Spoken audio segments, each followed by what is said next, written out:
정부는 매년 상반기와 하반기 총 2차례에 걸쳐 기초생활수급자의 통장거래 내역을 정기적으로 조사합니다. 이 조사의 주된 목적은 복지 제도의 대상자가 실제로 지원이 필요한 상황인지, 그리고 수급 자격 기준에 부합하는지를 확인하기 위함입니다. 단순히 통장 잔액을 넘어 여러분이 가족이나 지인에게 받은 용돈이나 명절, 지원금까지도 어떻게 관리해야 수급 자격에 영향을 미치지 않는지, 그리고 가장 안전하게 통장을 관리하는 비법과 2025년부터 완화되는 최신 정책 변화까지 모두 공개해드립니다. 본격적인 영상 시작 전에 구독, 좋아요 한 번씩 눌러주세요.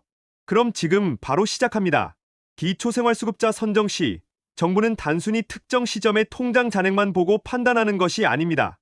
통장 잔액을 포함하여 여러분이 보유한 모든 금융재산인 예금, 적금, 주식, 보험 등과 그 외의 재산인 부동산, 자동차, 심지어 고가의 골프 회원권 등을 합산하여 전체 재산을 기준으로 판단합니다.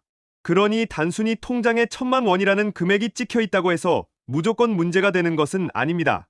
여러분이 보유한 다른 재산들까지 모두 합산한 전체 재산이 정부가 정한 기준을 초과하지 않고 소득으로 환산했을 때도 선정 기준을 넘지 않는다면 수급 자격은 충분히 유지될 수 있습니다. 반대로 통장에 500만 원 이하가 있더라도 여러분 명의의 다른 재산과 합산한 전체 재산이 기준을 초과하면 수급자에서 탈락할 수 있습니다. 이는 복지 제도가 한 측면만 보는 것이 아니라 전체적인 생활 수준을 종합적으로 판단하고 있음을 의미합니다. 그렇다면 나의 재산은 어디까지가 인정되는지 알아보겠습니다. 지역별 기본 재산액이라는 것이 있습니다. 2025년 기준으로 기초생활수급자의 재산은 정부에서 정한 이 지역별 기본 재산액을 초과하지 않아야 합니다. 이 기준은 여러분이 어디에 거주하시는지에 따라 조금씩 달라지는데, 예를 들어 서울 지역에 거주하시면 9,900만 원까지, 경기도에 거주하시면 8천만 원까지, 광역시와 세종시, 창원시에 계시다면 7,700만 원까지, 그리고 그 외 지역에서는 5,300만 원까지의 재산에 대해서는 소득으로 환산하지 않고 여러분의 생활 안정과 최소한의 자산 보호를 위해 인정해 줍니다. 여러분이 거주하시는 지역의 기준액을 확인하고 기억해 두시는 것이 중요합니다. 통장 잔액에 대한 금융재산 공제 기준도 있습니다. 이 부분은 매우 중요하니 집중해 주십시오. 첫째, 가구당 500만 원까지는 생활준비금으로 공제됩니다. 이 금액은 여러분이 언제든 생활에 필요한 최소한의 자금으로 사용할 수 있도록 소득으로 간주하지 않고 보호됩니다. 갑작스러운 지출이나 비상 상황에 대비하기 위한 최소한의 여유, 자금을 인정해 주는 것입니다. 둘째, 만약 여러분이 미래를 위해 꾸준히 준비하고 있다는 것을 인정하여 3년 이상 장기 저축을 유지한 경우 추가로 500만 원이 공제됩니다. 즉, 이 경우에는 총 1,000만 원까지는 금융재산으로 인정받고 소득으로 환산되지 않습니다. 이 공제 혜택은 단순히 현금을 통장에 두는 것을 넘어 안정적인 미래를 위해 노력하는 수급자들의 자립 의지를 장려하기 위한 제도입니다. 장기 저축을 통해 조금씩 자산을 모으려는 노력을 정부가 인정해준다고 볼 수 있습니다. 이러한 공제액을 초과하는 금융재산에 대해서는 소득 환산율이 적용됩니다. 즉, 500만 원 또는 장기 저축 시 1,000만 원을 초과하는 금융재산에 대해서는 이 금액을 마치 월 소득의 일부처럼 간주하여 수급비 산정에 반영하게 됩니다. 2025년 기준 초과분에 대해 연 4.17%의 소득 환산율이 적용됩니다. 예를 들어 통장에 1,500만 원이 있다면 생활준비금, 공제액 500만 원을 제외한 1,000만 원에 대해 매달 약 34,750원이 소득으로 잡히게 됩니다. 이처럼 작은 금액이라도 소득으로 잡히면 생계급여가 깎이거나 수급 자격 유지에 영향을 미칠 수 있으니 주의해야 합니다. 금융재산은 다른 유형의 재산보다 소득 환산율이 높은 경향이 있으므로 더욱 신중한 관리가 필요합니다. 특히 문제가 많이 발생하는 사적 이전 소득 기준은 더욱 까다롭습니다. 개인적으로 주고받은 돈은 입금 횟수에 따라 다르게 적용되는데, 이 부분은 여러분의 통장 관리에 매우 중요한 팁이 될 것입니다. 첫째, 1년 동안 6회 이상 입금된 경우입니다. 월 평균 입금 금액이 기준 중위소득의 15%를 초과하면 초과분만큼 소득 인정액으로 간주되어 수급비에서 차감됩니다. 즉, 횟수가 잦으면 작은 금액이라도 누적되어 정기적인 소득으로 잡힐 위험이 커집니다. 예를 들어 자녀가 매달 일정 금액을 꾸준히 보내주는 경우입니다. 둘째, 1년 동안 6회 미만 입금된 경우입니다. 한두 번의 큰 입금이라도 기준 중위소득의 50%를 초과한 금액을 12개월로 나눈 금액이 생계급여보다 많으면 수급비가 차감될 수 있으며 심할 경우 수급자 자격이 박탈될 수도 있습니다. 예를 들어 명절에 자녀가 100만 원 이상의 큰 용돈을 일시불로 보내주는 경우가 이에 해당될 수 있습니다. 그러므로 가족이나 지인에게 받은 용돈 혹은 어떤 명목이든 개인 간의 금전 거래는 더욱 신중해야 하며 가능하면 미리 주민센터에 문의하여 소명 자료를 준비하거나 방법을 안내받는 것이 가장 안전합니다.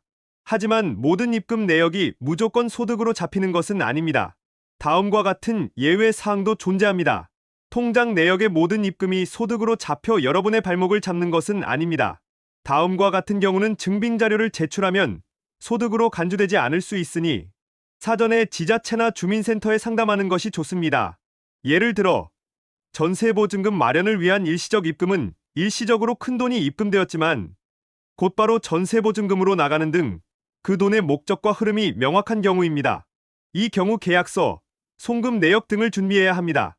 또한 병원 수술비, 장례비, 긴급 생계비 등 불가피한 지출 목적의 입금은 예상치 못한 사고나 질병으로 인해 병원비나 장례비 혹은 생활고를 해결하기 위한 긴급한 목적의 입금은 소득으로 보지 않습니다. 이는 해당 지출의 불가피성을 인정하는 것입니다. 이 경우 진단서, 영수증 혹은 관련 지출 내역 등을 통해 소명해야 합니다.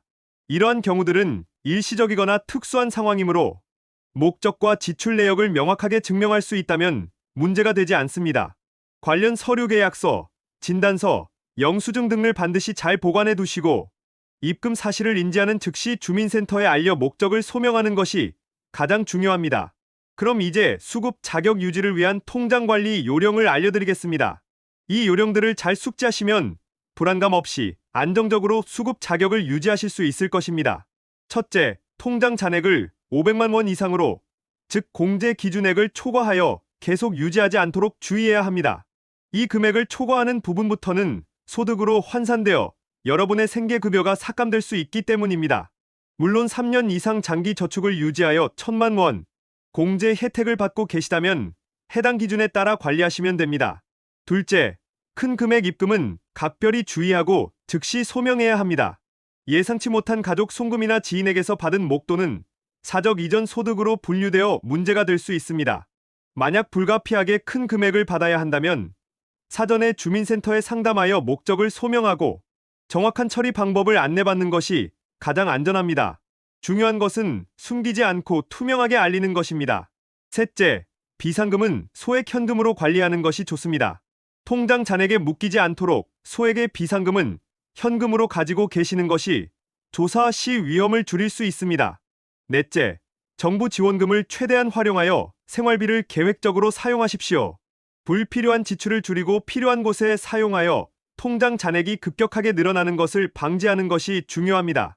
생활비를 미리 계획하고 지출하는 습관을 들이는 것이 좋습니다. 기초생활수급자에게 지급되는 수급금은 압류금지입니다.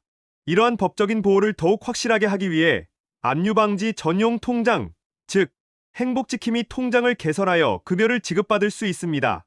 이 통장의 정식 명칭은 행복지킴이 통장으로 일반 은행 통장과 달리 기초생활수급자의 급여만 입금되도록 특별히 설정되어 있습니다. 그 외의 다른 금원은 입금이 차단되어 외부 압류나 채권 추심으로부터 여러분의 소중한 수급비를 안전하게 지킬 수 있습니다. 일반 은행 통장은 압류의 위험이 있기 때문에 수급비를 안정적으로 받으려면 행복지킴이 통장 개설이 필수적입니다. 아직 행복지킴이 통장을 사용하고 계시지 않다면 가까운 주민센터에 문의하여 꼭 개설하시기 바랍니다. 마지막으로 최신 제도 변화와 몇 가지 주의 사항을 알려드립니다. 정부의 복지 정책은 끊임없이 변화하며 개선되고 있습니다. 2025년부터는 기초생활수급자 선정 시 자동차 재산 기준 완화, 부양의무자 기준 완화로 직계 비속이 성인이거나 소득이 있더라도 특정 조건 충족 시 그리고 노인, 근로사업소득 공제 확대 등을 통해 더 많은 사람들이 혜택을 받을 수 있을 것으로 기대됩니다. 이러한 변화는 통장 잔액 조사 기준 완화와 함께 수급 자격을 유지하고 복지 혜택을 받기 더욱 유리한 환경을 조성하고 있습니다. 이러한 제도 개선의 방향성은 더 많은 사람들에게 더 공정하게라는 기조를 유지하고 있습니다. 따라서 변화하는 제도에 대해 끊임없이 관심을 가지고 이해하는 것이 중요합니다. 하지만 여전히 몇 가지 주의할 점이 있습니다. 첫째, 통장 잔액이 갑자기 크게 증가하지 않도록 주의해야 합니다.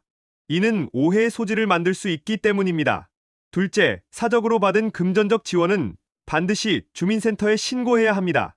이를 숨기려다 적발되면 부정수급으로 간주되어 지원금을 환수당하고 심지어는 법적 처벌까지 받을 수 있으니 절대 안 됩니다. 셋째, 정기적으로 본인의 통장 거래의 내역을 스스로 검토하여 변동사항을 파악하고 관리해야 합니다. 여러분의 통장은 여러분의 현재 상황을 나타내는 중요한 자료입니다.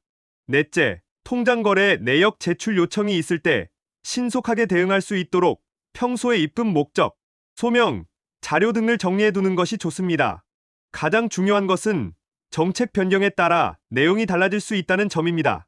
따라서 최신 정보는 반드시 관련 기관인 주민센터, 보건복지상담센터 129 등을 통해 확인하시기 바랍니다. 스스로 정보를 찾고 적극적으로 문의하는 것이 여러분의 권리를 지키는 가장 현명한 방법입니다.